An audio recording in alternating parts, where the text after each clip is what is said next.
Brazil, रूस, भारत, चीन और साउथ अफ्रीका वाले संगठन ब्रिक्स में अब 6 और नए देश जुड़ेंगे। हाल ही में हुई ब्रिक्स समिट में सऊदी अरब, संयुक्त अरब अमीरात, अर्जेंटीना, मिस्र, ईरान और इथियोपिया को शामिल करने पर सहमति बन गई है। लेकिन सवाल ये कि इनके आने से ब्रिक्स को क्या फायदा होगा, कितना बदल जाएगा ब्रिक्स। ब्रिक्स में 6 और नए देश जुड़ जाएंगे। हाल ही में साउथ अफ्रीका के जोहान्सबर्ग में हुई 15वीं ब्रिक्स समिट में इन देशों को संगठन में शामिल करने पर सहमति बनी है। ब्रिक्स में अब सऊदी अरब, संयुक्त अरब अमीरात, अर्जेंटीना, मिस्र, ईरान और इथियोपिया भी शामिल हो जाएंगे। साउथ अफ्रीका के राष्ट्रपति सिरिल रामाफोसा के मुताबिक ये सभी 6 नए देश 1 जनवरी 2024 से ब्रिक्स के परमानेंट सदस्य बन जाएंगे। नए देशों के जुड़ने के साथ ही ब्रिक्स में अब दुनिया के 9 सबसे बड़े तेल उत्पादकों में से 6 इसके सदस्य बन गए हैं। इनमें सऊदी अरब, रूस, चीन, ब्राजील, ईरान और संयुक्त अरब अमीरात शामिल हैं। इसका मतलब ये हुआ कि तेल मार्केट पर अब इनका कंट्रोल हो जाएगा।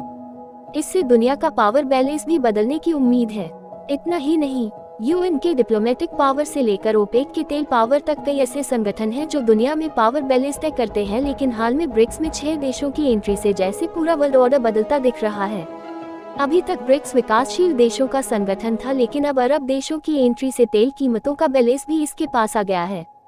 इसके अलावा ब्रिक्स के पास अब बिजनेस हब बनने की क्षमता भी आ गई है। जानिए कैसे नया ब्रिक्स दुनिया का पावर बैलेंस सेट कर सकता है और अब बदलाव के बाद क्या नया समीकरण सेट हो सकता है। ब्रिक्स दुनिया की 5 सबसे तेज अर्थव्यवस्थाओं का ग्रुप है। ब्रिक्स का हर एक अक्षर एक देश का प्रतिनिधित्व करता है। ब्रिक्स में बी से ब्राजील, आर से रूस, आई से इंडिया, सी से चीन और एस से साउथ अफ्रीका। साल 2001 में गोल्डमैन सैक्स के अर्थशास्त्री जिम ओ निल ने एक रिसर्च पेपर में ब्रिक शब्द का इस्तेमाल किया था। ब्रिक में ब्राजील, रूस, इंडिया और चीन थे। साल 2006 में पहली बार ब्रिक देशों की बैठक हुई। उसी साल सितंबर में संयुक्त राष्ट्र महासभा के दौरान इन चारों देश के विदेश मंत्रियों की मीटिंग हुई तो इस समूह को ब्रिक नाम दिया गया। ब्रिक देशों की पहली शिखर स्तर की बैठक 2009 में रूस के येकाटेरिनबर्ग में हुई थी। इसके बाद 2010 में ब्राजील के ब्रासिलिया में दूसरी शिखर बैठक हुई। उसी साल इसमें साउथ अफ्रीका भी शामिल हुआ। तब ये ब्रिक्स से ब्रिक्स बन गया। नए सदस्यों की एंट्री से कितना बदलेगा ब्रिक्स?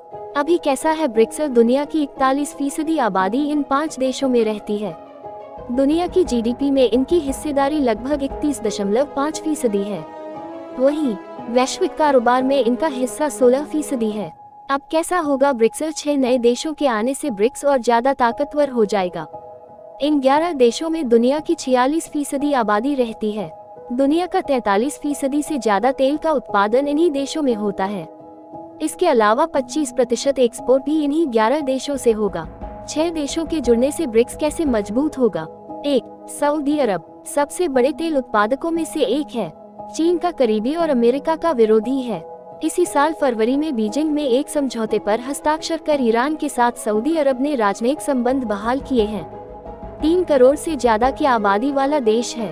ब्रिक्स देशों के साथ सऊदी अरब का सालाना $160 अरब का कारोबार है। 2. अर्जेंटीना ब्राजील और मेक्सिको के बाद लैटिन अमेरिका की तीसरी बड़ी अर्थव्यवस्था अर्जेंटीना की ही है। इसकी आबादी 4.6 करोड़ है। हालांकि पिछले 1 साल से अर्जेंटीना आर्थिक संकट का सामना कर रहा है। इसकी 40% आबादी गरीब हो चुकी है। हालिया सालों में अर्जेंटीना के साथ चीन के साथ वित्तीय संबंध मजबूत हुए हैं। 3. ईरान दुनिया का दूसरा सबसे बड़ा गैस भंडार होने के साथ साथ 1/4 तेल का भंडार भी यही है। अमेरिका के सबसे बड़े विरोधियों में से एक है। ईरान दुनिया की 22वीं सबसे बड़ी अर्थव्यवस्था है, जिसकी जीडीपी $2 ट्रिलियन है।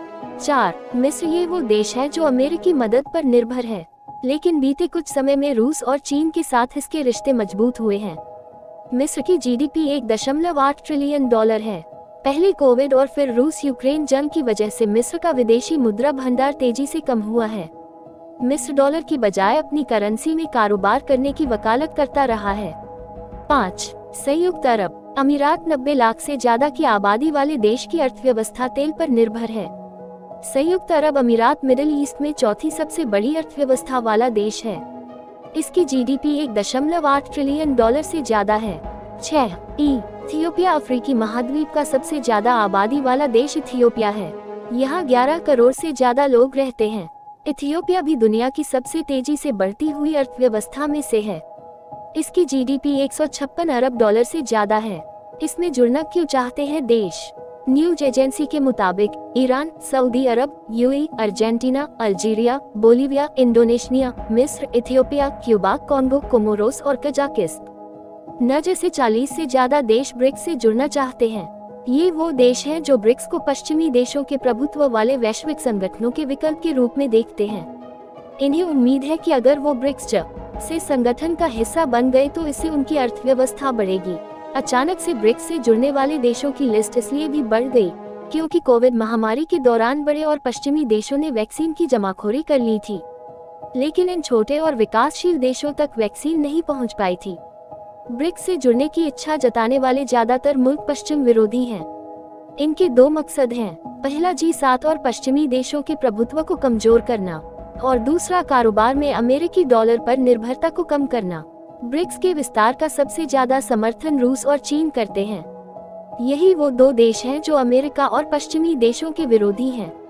यूक्रेन से जंग के कारण रूस प्रतिबंधों की वजह से पश्चिमी देशों से चिढ़ा बैठा है, तो वही चीन खुद को ताकतवर बनाने के लिए छोटे छोटे देशों को अपने साथ लाने में जुटा है।